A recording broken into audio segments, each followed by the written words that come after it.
Hello दोस्तों, तो स्वागत है आपका उठो भारत चैनल पे।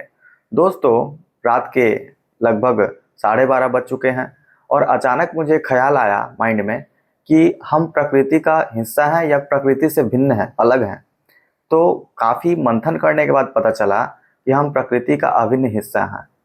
बहुत सारे धार्मिक ग्रंथों में बताया गया है कि प्रकृति हमसे अलग नहीं है, बल्कि प्रकृति हमारा पालन करता है। प्रकृति के हम हिस्से हैं। और लेकिन जैसे जैसे सभ्यता और संस्कृति ने इस पूरे दुनिया में अपने पांव पसारना शुरू किया है, वैसे वैसे लोगों का बुद्धिजीविता धीरे धीरे बढ़ने लगा है। और ज्यादा तेज बनना भी जरूरी नहीं है प्रकृति के सामने। और लोगों ने विनाश करना शुरू किया। प्रकृति एक माँ की भांति हमारी सेवा करता है। जिस प्रकार से माँ निस्वार्थ भाव से बच्चे की सेवा करती है, बदले में कुछ का मांग नहीं करती है, वैसे ही प्रकृति भी है दोस्तों। वो बदले में कोई चीज का मांग नहीं करती है और इसका फायदा इंसानों ने उठाया है।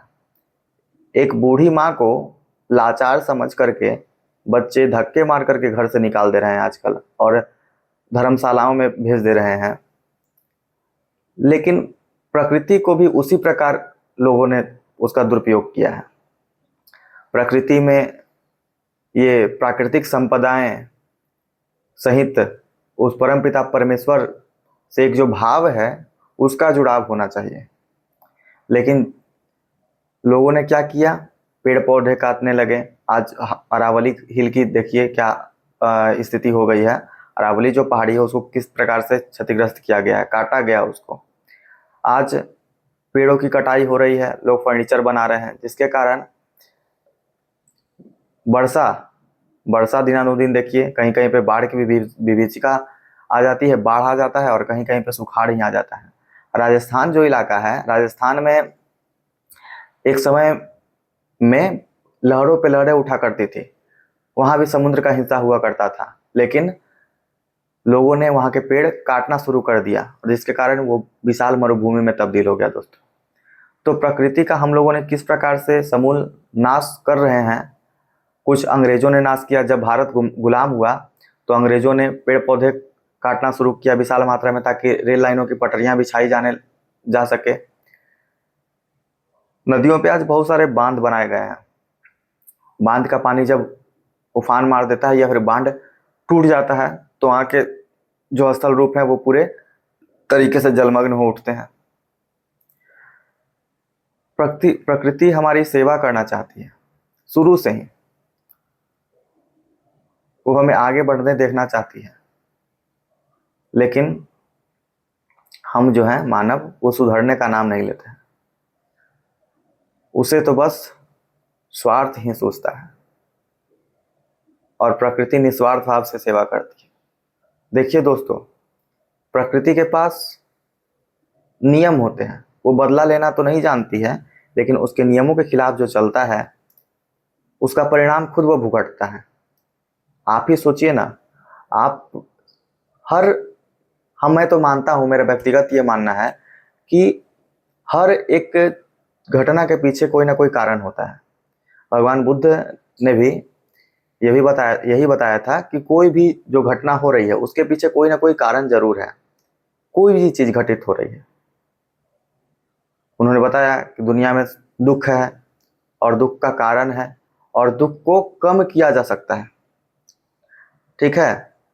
उसी प्रकार प्रकृति का हम लोग विनाश कर रहे हैं, तो उसका खामियाजा भी हम लोग को बाढ़, भूकंप और ना जाने कितने प्रकार के विभीषिका से गुजरना पड़ा। आज के दिन देख रहे हैं, बड़े बड़े महामारी आ जा रही है। अभी हम लोगों ने कोविड के दौर से गुजरा। तो ये सब क्या है? प्रकृति के साथ जो खिलवाड़ मैंने किया है, हम लोगों ने किया है, उसी का तो खामियाजा भुगतना पड़ रहा है। दूसरा विश्व युद्ध जो हुआ था, हिरोशिमा और नागासाकी पे अमेरिका के द्वारा 6 अगस्त और 9 अगस्त को फैटमैन और लिटिल बॉय नाम का जो बम गिराया गया था, परमाणु बम, उसका स्थिति और उसका प्रकोप वहाँ की जनता अभी भी झेल रही है।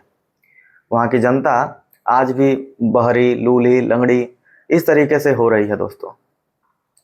तो कभी भी आज कैसे जनसंख्या बढ़ रही है और लोग खेतों को में भी घर बना रहे हैं।